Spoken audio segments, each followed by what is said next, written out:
Hello, everybody, and welcome. This is the first inaugural uh, premiere episode of the new series that I'm calling World Break. It's kind of a podcasty type thing, but we're mostly going to be letting Az talk, who is my guest today, because he knows much more about lore than I do. But if there's anything that I feel like could be expanded upon, or is something interesting, or if the chat has a question, then I will interrupt him and make him answer the question. But yes, thank you everybody for coming. Welcome, welcome. Today I'm joined by Az, one of the Discord mods for the main Mecha Break Discord server. What do you do, Az? Hey everybody. So just like Dan mentioned, I'm a Discord moderator for Mecha Break, and my specialty is the Mecha Break lore. That's a thing I dove straight into once I learned about Mecha Break. I dubbed myself the lore master in the server. You are the Vati Vidya of Mecha Break. Okay, so Okay. um, we have a few things that we want to go over today. I have your document up somewhere. I need to find it again.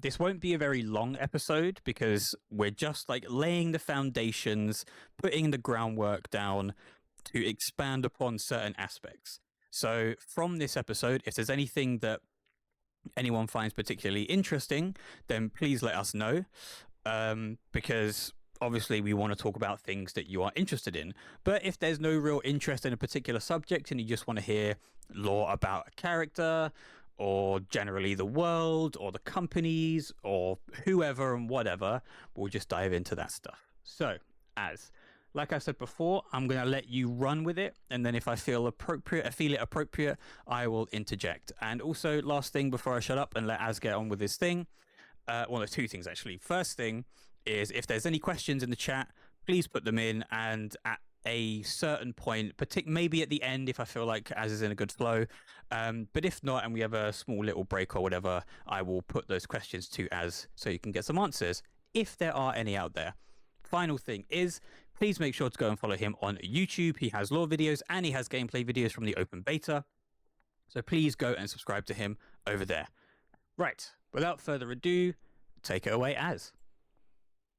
All right, thanks Dan. It's much appreciated. So, I'll start off with how the whole story of Mecha Break starts, which is the catastrophe. So basically, what the catastrophe is the sun had a mass coronal ejection. So pretty much magnetic fields, um, pretty much solar radiation just hit the Earth, and it caused all kinds of seismic activity, volcanic activity. It's pretty much like a world-ending event in the world of Mecha Break. Literally, like world was breaking. And so, with this volcanic activity, seismic activity, all the continents shifted, all the land masses, everything broke up, and everything was pretty much flipped upside down. World's population just drastically declined, and there's still plenty of survivors, but all the previous countries are familiar with completely in shambles. And then after pretty much like the dust settled, I would say this is like still the span within 5 years. Um, a mysterious element or like a mineral started sprouting from volcanic activity locations or seismic activity. There's like crevices, cracks. You can kind of see in the background here. You'll see like these tall spires of crystal, and that's known as eruptive inorganic carbide, or what we would call in the game corite. And so we have all these crystal formations like everywhere, and there's like particulate matter of corite in the air too, which we call corite pollution. Now, corite itself is highly toxic to humans. It causes like a special disease called Marston's disease in humans. It mineralizes plants just like kind of like lies of P. It's pretty crazy stuff. And it also generates electricity. Later, humanity finds out that chlorite's like a super. There's a lot of technological advantages to chlorite, but because of the pollution, people got to figure out how to survive in this new environment and rebuild society. So with the chlorite, they're using that to, power pretty much cities, but also have to figure out a way to avoid the pollution and the disease. And since these chlorite actually generates electricity, there's like plasma storms. So in like really concentrated areas, um, kind of like if you guys are familiar with what was that map? It's like Sky City or something like that. I forget the map. Hmm. The 6v6 kind of like team elimination map with lives. There's actually an EIC storm in that map, and you'll like slowly take damage. So that's one of the in-game showcases of a Korite kind of storm. And pretty much society was all screwed up. Conventional transportation was like deemed inefficient. So the coolest thing, I think, the solution in Mecha Break they came up with was bipedal mechs to like walk over terrain and be able to withstand chloride pollution.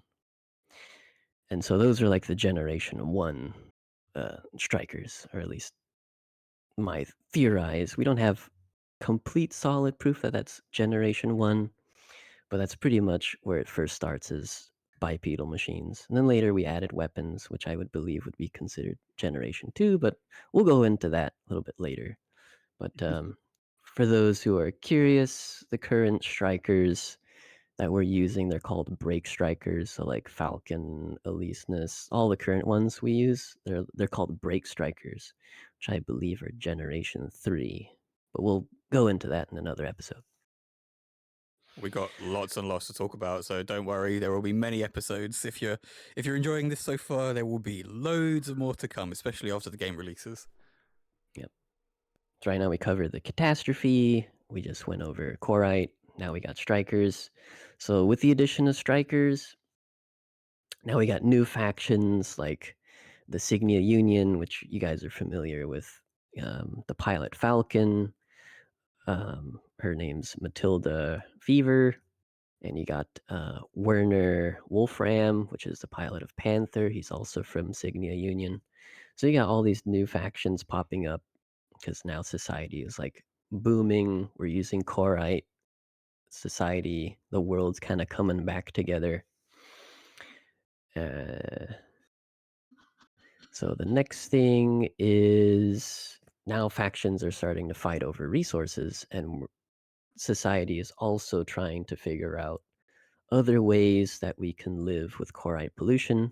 Because the scientists in this setting, they pretty much said with the current levels of pollution, the Earth's got about maybe 120 years ish left before it's like completely polluted with chlorite and the Earth will literally be inhabitable.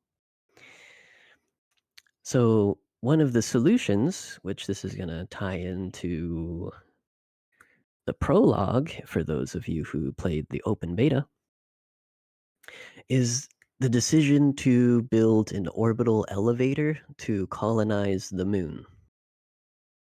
So their solution was Earth is pretty much screwed up. Let's go to the moon. So that also introduces one of the other factions, which is called Lunar Mare, or the Commonwealth of Lunar Mare. So we have like moon people. It's kind of like, I guess you can kind of consider it like space people. They kind of don't dive into many details, but there's a distinction between Lunarian people up there and then people who are down on Earth who are also from the moon. It's kind of like an interesting. We can go into that later. Yeah. But the main website also deems them the creators of the strikers. So Lunarians made the strikers. I think the strikers were originally designed like the bipedal machines for like lunar travel, but then they also deemed it also great for traveling through corite polluted areas. Of course. So society goes full head on into this orbital space elevator. And then I would say maybe this was about like 16 years later, 15 years later since the catastrophe happened. So it's kind of fairly quick. The naming convention that they use is called the revival era, and there's like years 1 through 15.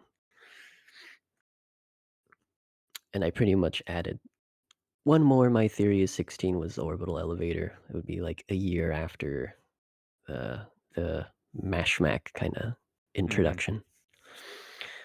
But pretty much, this is where our MC comes in. The protagonist, the pilot of Elysinus, their origin story.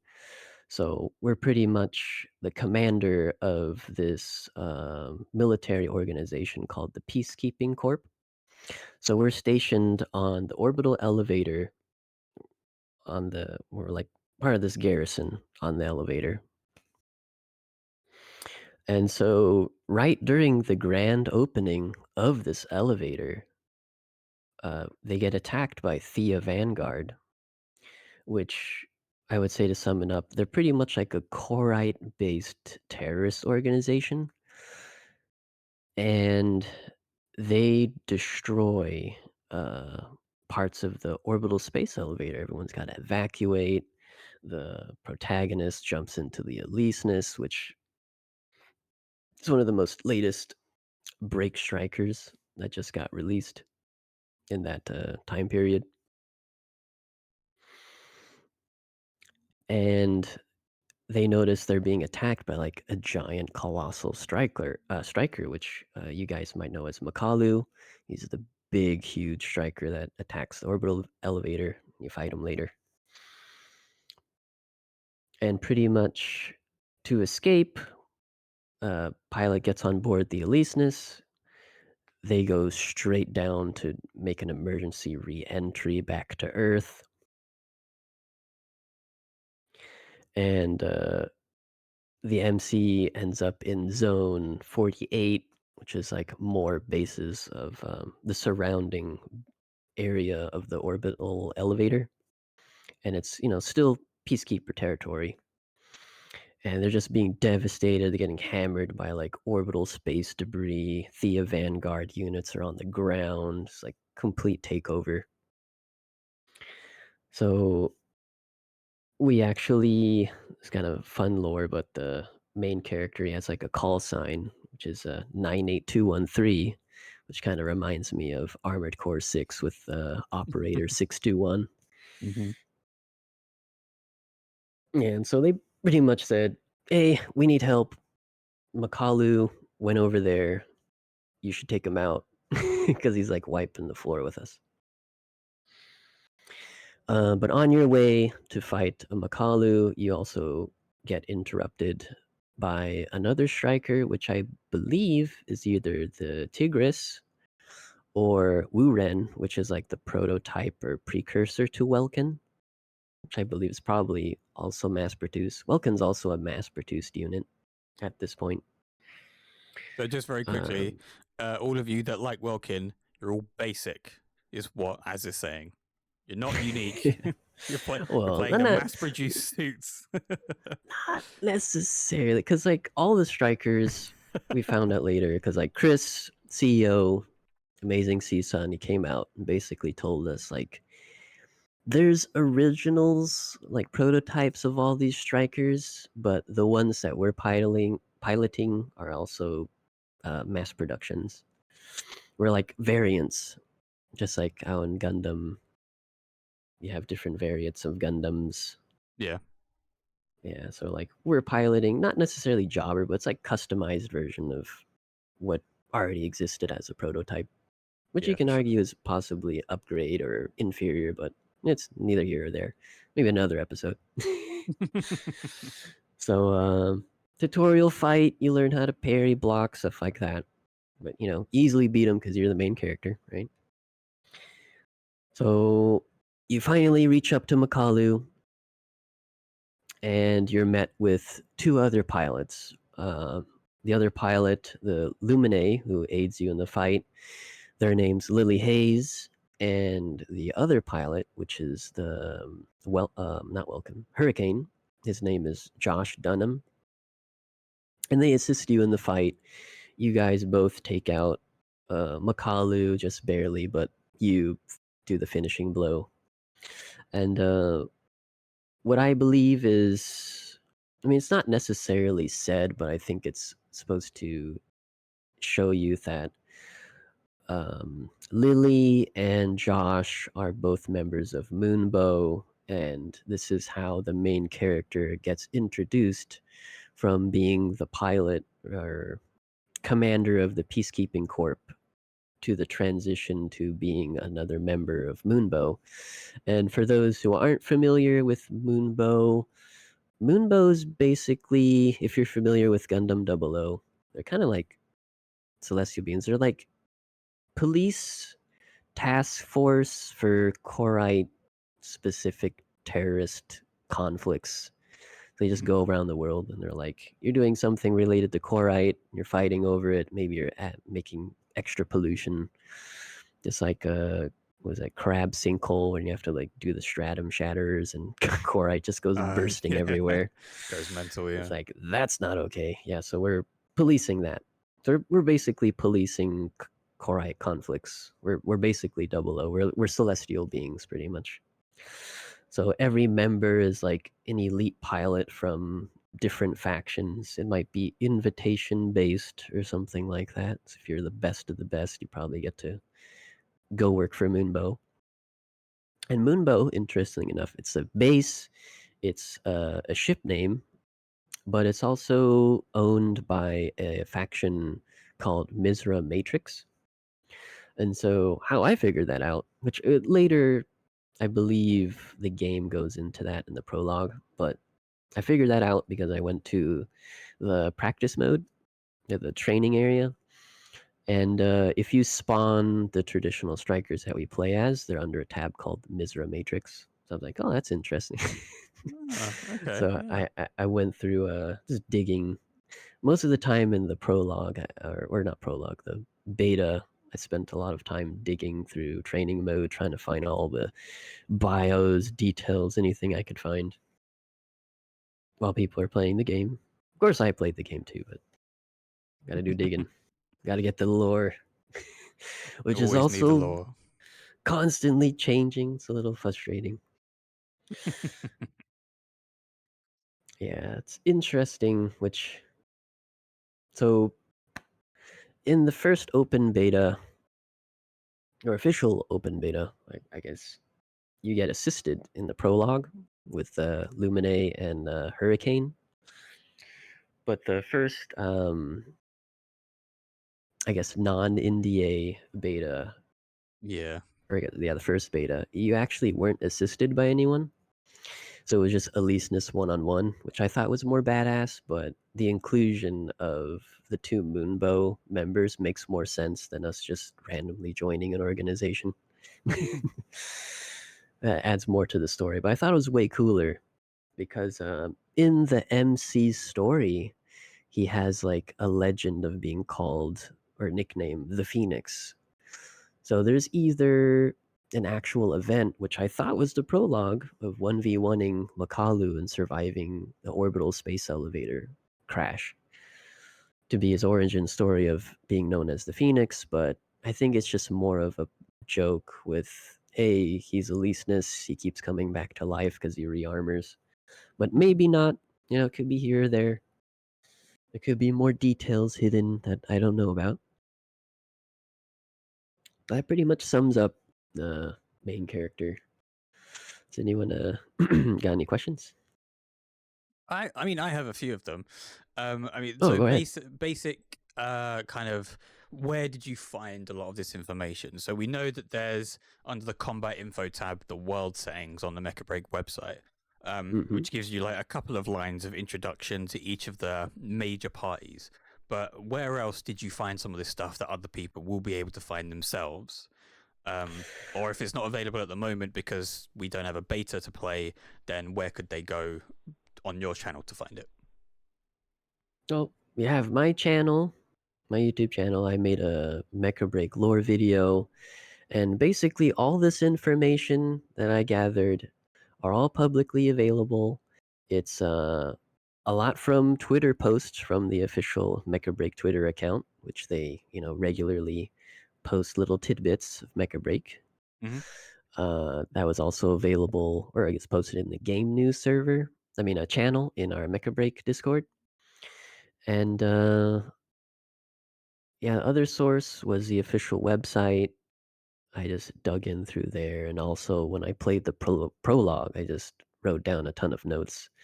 But besides information that was available in the prologue, which I made a video about, so you'll have access to that in my YouTube channel.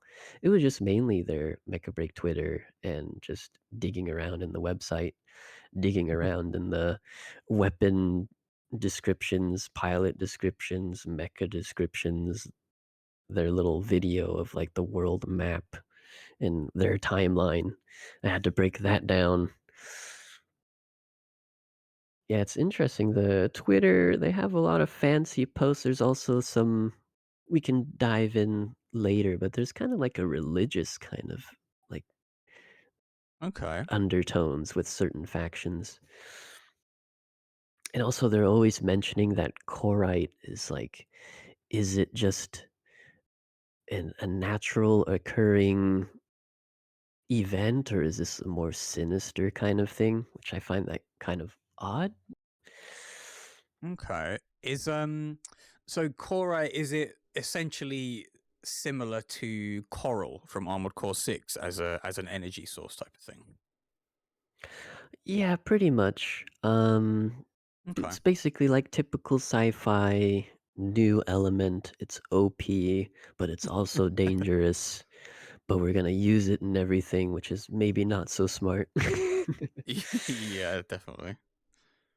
What really gets me is like we established that chlorite pollution is dangerous. Chlorite itself is like toxic. It there's like causes disease in people. It mineralizes plants. There's like electric psionic storms going in highly concentrated areas. Hmm. But it's also powering our strikers and our engine. And when you like when you're playing the game, um oh yeah, another source I forgot to mention is Mecha Break's official YouTube channel. So Oh, in their okay. official YouTube channel with like the TGA, trailers, all of those, I also analyze those. And in one of the TGA videos, they also there's like a little voice line that says, chlorite particle injection, successful or Mm. something like that. So I'm like, okay, so now we know chlorite is in particle or particle form inside the striker. And then when you start up the striker, we all notice there's like these flashing blue kind of particle things, kind of like Gundam 00, like GN drive particles. So I'm like, is that also Corite? Because I know there's a Corite engine inside the striker, Mm. but also Corite's toxic. So I'm like, is the pilot have a resistance or is it completely sealed? I also know that part of the piloting system, which is now called Mind Bridge system, is a pilot neurolinks with the striker through a Corite brain in the striker to Oh. help it like pilot more efficiently, kind of like new types in Gundams, I assume. Mm. Okay. But That's then interesting. on the website, they also say that it's like this is a new feature to strikers, but no one knows the true, I guess reason or not reason, the true function of this system. So it's kind of weird that they're saying it's like, yeah, pilots sync up with the Q brain, the Corite brain, but that's not the true function of this. It just happens to be a byproduct. And it's like, well, I don't know what that's about, but that's weird. Okay. Nope. So Well, so also, oh, yeah, go ahead. yeah, so Mhm. I was gonna say, so basically Korra does everything. It's just like it's the MacGuffin of Mecha Break at the moment. Yeah, it's like powers a striker, it powers the fluid shields, it's the melee weapons are corite based. You need a corite weapon to penetrate the fluid shield. That's why in-game melee weapons bypass the shields, Mm. but doesn't bypass the corite and the complex shields, which are the ones you hold. So there's like in-game kind of lore mixing with the world building. Yeah. But it's also So causing the world to decay, like Taco's saying. yeah, well, it seems like that's usually the case with these types of stories, right? There's a thing and it's causing a problem, and we need mechs to deal with said problem, Yeah. which isn't Like necessarily a bad thing because Gundam's one of the best series is in the world. But now at least we get to play a game that's kind of based around that sort of uh, that type of what's the word I'm thinking of? Catalyst, I guess, would be a good word. I'm not sure, but yeah. yeah. So in terms of like the relationship between the Korai and the companies and the characters and the mechs, you were saying how that there are gameplay elements that are transferred or not transferred, kind of interpreted in order to give you a gameplay difference. So, like you were saying, some of the weapons go through some of the shields because that makes sense because they're made out of a Korite. Is there anything else that you could point to lore wise that has an implication on gameplay sort of stuff? Um, I mean, besides the fact that our strikers are powered by it, Mm. so another interesting gameplay fact that many of the people who play the game might have noticed is like when you see like a crystal formation of corite sticking out of the ground, maybe like crab sinkhole or something like that. When you when your striker goes over it or like breaks it, Mm. you get like increased regen to energy and also like your fluid shields will like recharge faster. And one of the reasons why is because I guess the particular particulate matter of the crystals is powering your suit. So it's just more energy out there being released. So I thought Okay. that was kind of a cool touch too. Yeah, I mean, gameplay wise, I'm sure a lot of people didn't realize that that was a mechanic in the game, or maybe like they Hmm. accidentally got knocked out of the sky and they were like, "Oh, what's this? What's this regen thing? It must just be a thing my striker does." But no, it's an Yeah. intentional gameplay mechanic. So another thing I wanted to ask is, so the background for this conversation is the world. Yep. Whereabouts would you say this takes place in the world? Like, could you point to a continent, or is it just kind of a fully fictitious type of world? We don't necessarily like it's supposed to be our Earth, but obviously the usual. I mean, you can kind of maybe guess that maybe 'cause here's some interesting things that I thought were fun Mm-hmm. is the whole motif of the panther with Wolfram Alpha, Wolfram Werner. Yep. All his striker weapons are all tied with Norse mythology. Uh, Oh, really? yeah. So let me just pull up some of the names, but they're all like Norse mythological foxes or like chariots. It's like kind of like real life IRL lore mixed into the game.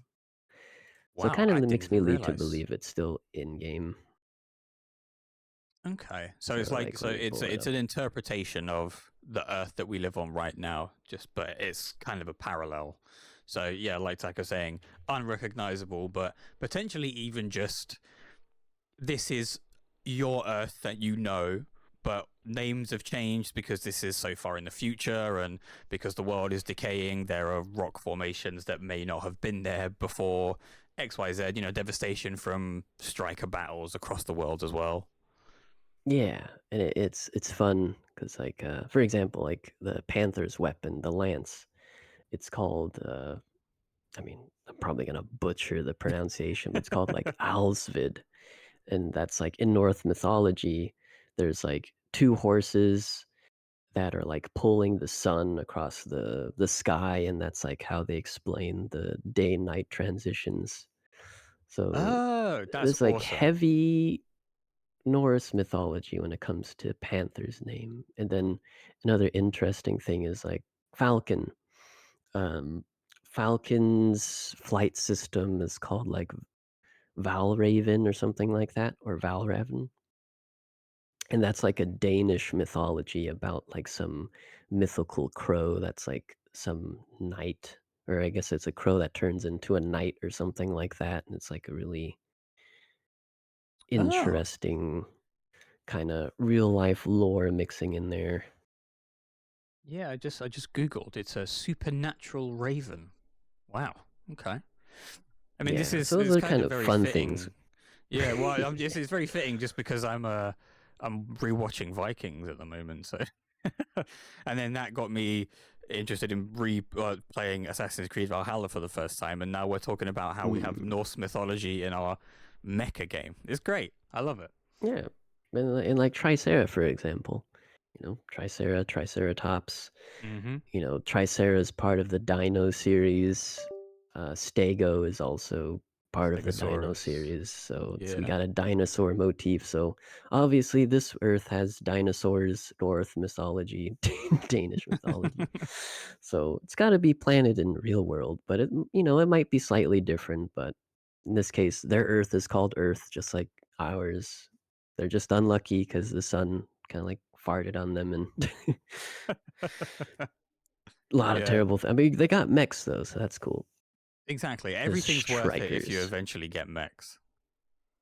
I mean, look at this landscape, this picture of the Earth. I mean, the Korite looks pretty cool. Towering spires of Korite. Although you can't live there, and a lot of the Earth is going to be inhabitable in 100 Yeah. years, but it's cool. It is, exactly. As long as everything is aesthetically pleasing, it doesn't matter if everything's also fucked. Yeah, big So mech go brrr. I'm just looking at these strikers now. Panther and Falcon are part of Bifrost Industry Corporation, which is Mm-hmm. the transportation device, I guess, which allows people to travel across different realms from Asgard. Um, Yep. I'm just looking Pyrogenesis Industries. Do we know what? Do we know? Do you know of any connection to anything in our real world that Pyrogenesis could be alluding to, or do you think it's just something like just proprietary, just made up? I think proprietary, I could probably make up something just for headcanon. Like, my head goes straight to, like, Prometheus and, like, First Flame, and then, like, Pyro, Ah, Fire. Pyrogenesis is, like, the origin of creating the Mind Bridge system. They created, like, the first official 3rd generation striker, Aleseness and Welkin, stuff like that. But there's no evidence. That's more of, like, my theory of, like, the name concept. But it's pyrogenesis always sounds good to have. cool. Yeah, it's always good to have theories. Yeah. That's why in the beginning of my lore video, I'm like, this is a fan based interpretation of what we have. I might not be 100%, but most of what I'm saying is reading literally what we have available. Hmm. I would say the only thing that was like my more theory is my, I guess, theory of the nickname of the main character being called Phoenix, which I thought the prologue would be his origin story of why he's called Phoenix, or she is called Phoenix, but Interesting. it's not Oh, but it's not. Just isn't. Fair enough. because they changed it.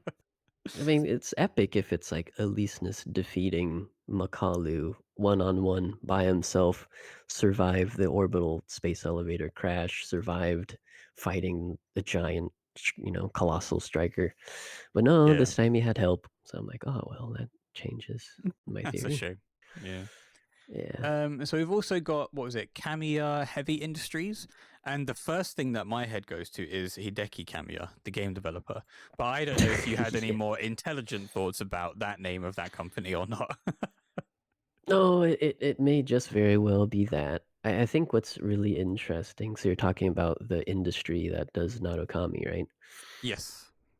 So I think what's really interesting is it's like it says it's an isle vessel kind of maybe it's like a vessel state or country or something like that.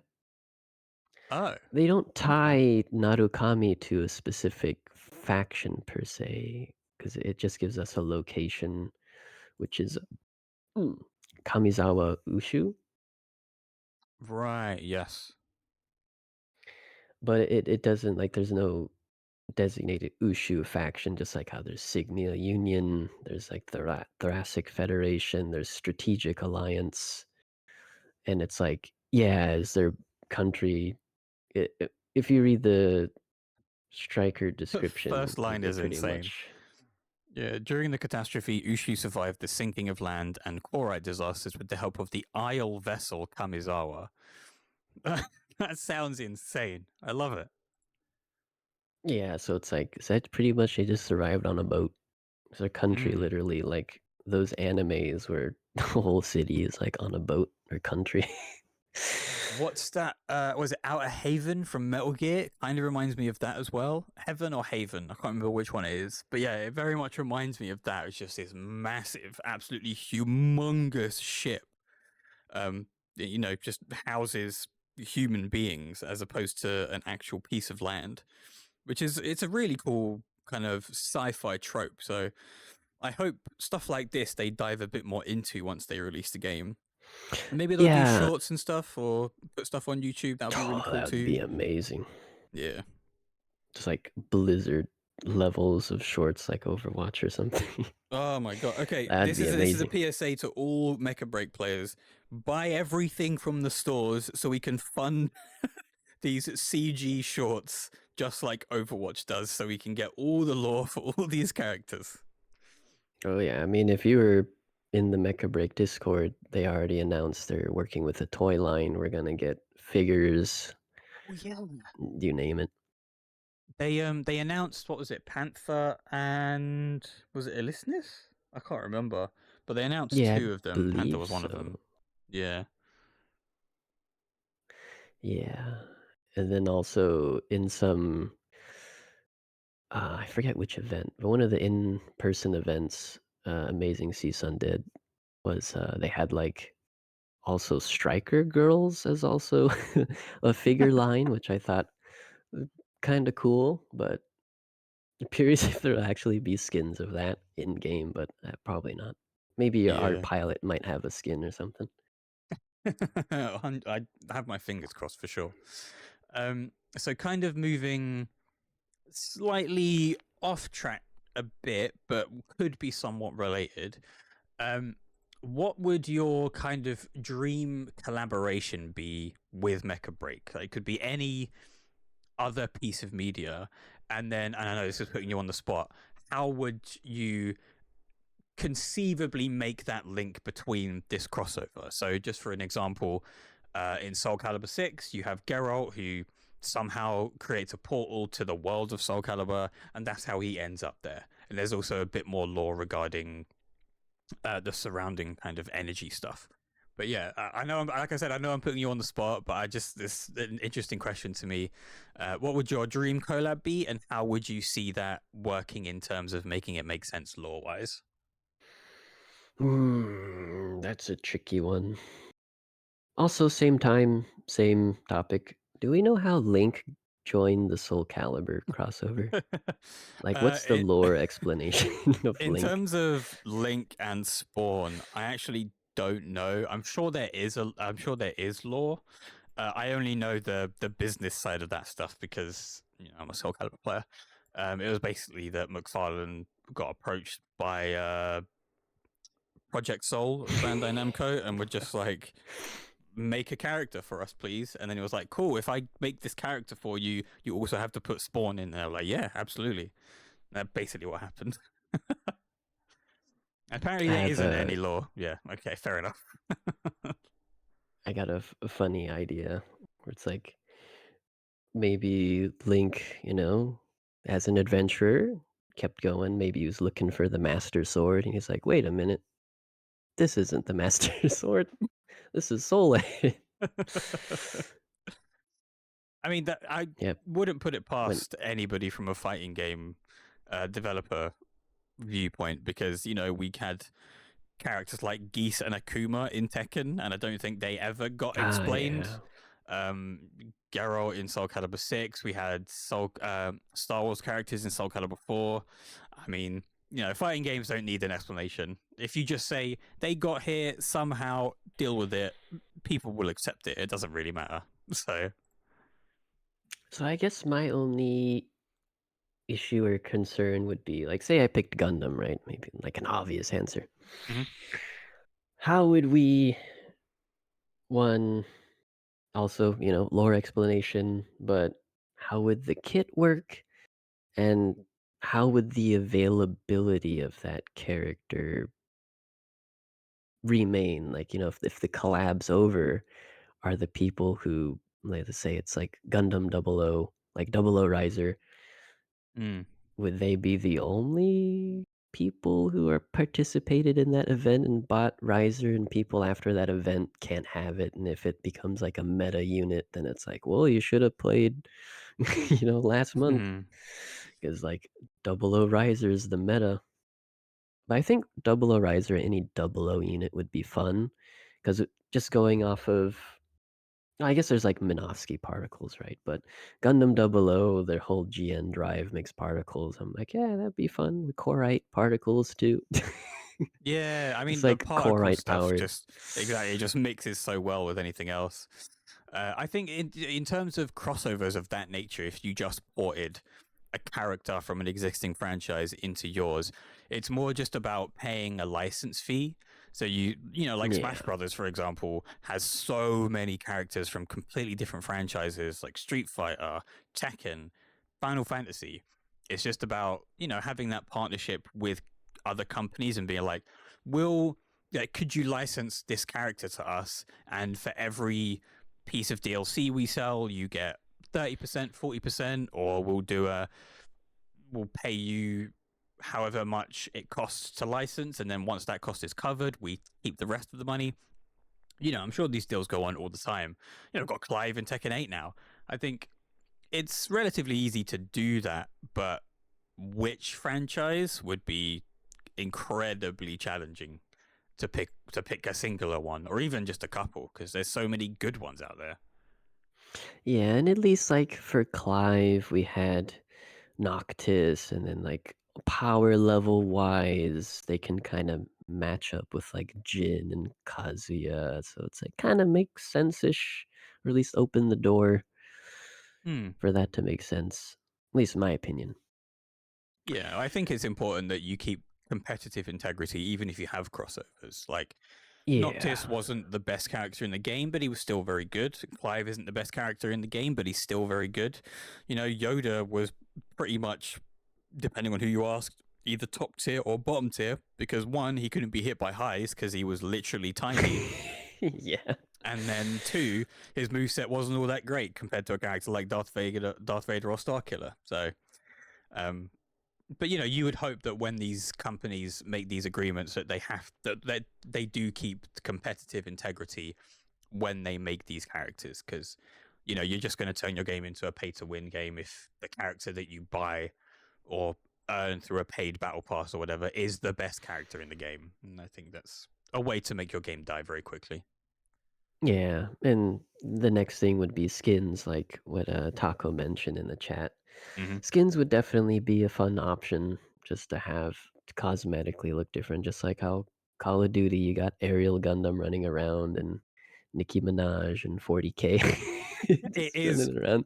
wild in It Call of might Duty get right kinda now. goofy. I mean, yeah, it could get silly. I mean, I don't think people would mind much seeing like, a couple of Gundams running around or Ava or, Pat Labor or whatever mecha series you can think of. I mean, Yeah. I'm all for mechas with like capes and stuff like Escaflowne. I think that's really cool. But that Hmm. might not be everyone's cup of tea. That's I why thought you've got all Exia of Repair these. was cool. Well, yeah, that's why we've got all of these different franchises that you could pull from. I think we were talking about this in one of the Moonbow episodes, where people were saying that they would be all for it, but they have to fit the aesthetic of the game rather than just taking something Mhm. straight from an anime and bringing it over with a moveset, which is also very important because it has to fit in your world. It can't just be this weird like a cell shaded mecha from like Gundam Versus or whatever. And you just stick it in Mecha Break. That wouldn't work. But I think AS seem to be quite on the pulse when it comes to what they think gamers want, especially for a free to play hero shootery game. So I'm hopeful. And another thing people may or may not be familiar with, the names of the mecha designers escape me at the moment, but Mecha Break did work with a lot of famous Gundam mecha designers while working Mm. on this game. So I believe like Lumine, Aquila, I think it was like the Gundam 00 mecha designer.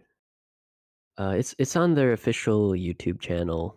Maybe we can post a link later, but they definitely had people within Gundam, just the designer, but making the strikers. So I think that we could have some balance. I mean, people did see Lumine as a lot of glowy bits, look reminiscent of Gundam. Yeah, Yeah, Takayuki Yanase and Junya Ishigaki. I there think you go. they're they're Gundam designers. I think. So I think if they want them to make Mecha Breaky, they could do it. Maybe they might look slightly different, or maybe they'll look exactly the same. Well, as long as it sits So within the aesthetic of the world, I think it'll be totally yeah, fine. I mean, I don't want Nicki Minaj running around in my mech game, but I'll happily have ugh, Exia and Barbatos and Dynamis and all these fucking RX-78-2 stuff like that. Like, yeah, I'd be happy with that, and characters from Eva, characters from Promare, yeah. all If we sorts of had Gundam, all the Gundam Evolution refugees that are already here, they can jump straight into their Gundams. Hell They'll be yeah. right at home. I mean, and we could also get collaborations from uh, games like Armored Core. We could get them Yeah, from Metal Gear as well. Get like Metal Gear Rex and stuff. Like it would be hella cool. yeah, pretty much. I mean, I think so. I mean, heck, we could even have 2B. They had a mecha in there. That's pretty cool. Transformable. I guess so. Yeah, it's got the like the 2B pilot flyable. skin. Yeah, that would be very interesting. That would sell Those out in giant, minutes.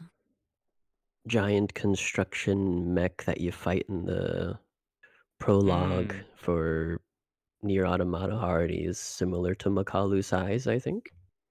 Probably. I mean, I think it might be slightly smaller or slightly bigger than Makalu, but I think you could always scale. There's nothing to say that you couldn't. Yeah, pretty much. I mean, the sky's the limit. Just whoever wants to sign with the amazing Zson. Mm-hmm. For sure, for sure.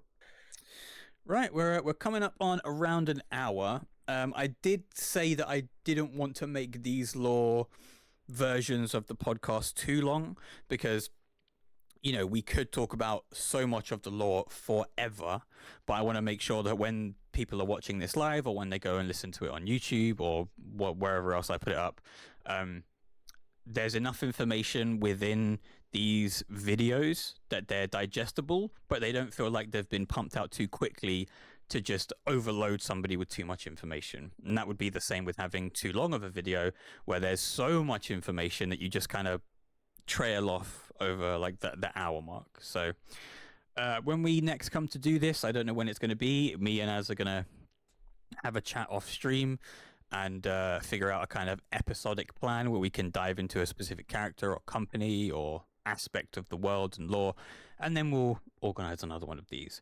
But I will ask one last thing. If there's any questions from people in the chat, please ask them now. I'll give you just a couple of minutes to type them out if you want to, and then we will just begin to wrap it up. But have you enjoyed yourself, Az? Has it been a good first episode? Yeah, I've had a great time. This was really fun. And thanks for having me. No, of course. More lore to spread. Of course. Like we say in the Vati video of Mecha Break, I think is probably very apt at the moment. If there's any lore that anybody else, or that you know of anybody else that would like to talk about, let me know. Happy to have them on as well. It also looks like we don't have any questions from the chat, which is totally fine. So we will wrap it up here. Thank you very much to Az for joining me tonight. Make sure you follow him on his YouTube channel. I will just type that in here. He has lore videos, he has gameplay videos from the open beta, and I'm sure once the game comes out fully, there'll be content pumped out of all sorts on his specific channel. Anything you would like to say before we wrap up, Az? Just pretty much excited to continue the series of World Break. And I'll also be in the Mecha Break Discord after this. So if you guys any questions, you can always shoot me there. If you want to make me the moderator for your chat too, I'm open for that too. But yeah, it's been a real pleasure. Thank you, Dan, for letting me jump on and start a new series here. No problem at all.